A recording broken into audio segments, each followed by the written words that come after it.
Lavon'ny ekipany Befanamy amin'ny alalan'ny fandakana Tirobi telo roa ny ekipany Andaboly manao akanjo menamena.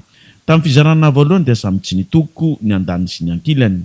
Niditra amin'ny fizarana faharoa dia io isa aotra no aotra io no nizarahana ka niroso amin'ny fandakana Tirobi ka nivoaka nandresy i Befanamy. Ny filoha lefitry ny anteny meram-pirenena Helson Bresson Erafa DJB no nanampy izao lalao izao. L'équipe managériale taloha dia raiky amby roapolo dia ny première dia nahazo 10 sy 1 hetsy coupe anankiray ary ny deuxième koa nahazo 10 aly sy coupe anankiray dia misy koa ny ballon d'or dia misy koa ny meilleur joueur. Ny meilleur joueur dia nahazo laboly anankiray ary ny meilleur goal koa dia nahazo vola ny labola ray ariary.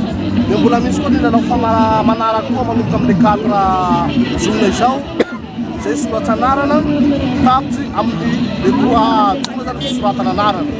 Rehefa betsaka nandehanjara fa misy 18 zay soratsanarana fa nareo zay sarina zay anoratsanarana dia tongava maro fa masika ny alaotsika ty misy dinabe misy sécurité assuré dia ny mpanohanatsika zany ao ray aman-dreny député JB ao koa ray aman-dreny Lary zay mipetsakina Belemboky tsy ataotsika ambanin-javatra koa betaninatsika community betanimeny toa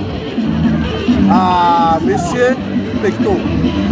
Aoka ny tanora zany amizay mba ho henry mba hanao fanatanjahantena zany tsy hangalatsy fa mba io zany mba handetin'ny fikarakarana ny tanora zany io hoe mba haizany ty ataony zany amin'io fotasety ty zany mialohan'io dia lavon'ny ekipany Manday ny ekipany Ampasinabo Pampiatrano amin'ny alalan'ny fandakana Tirobi.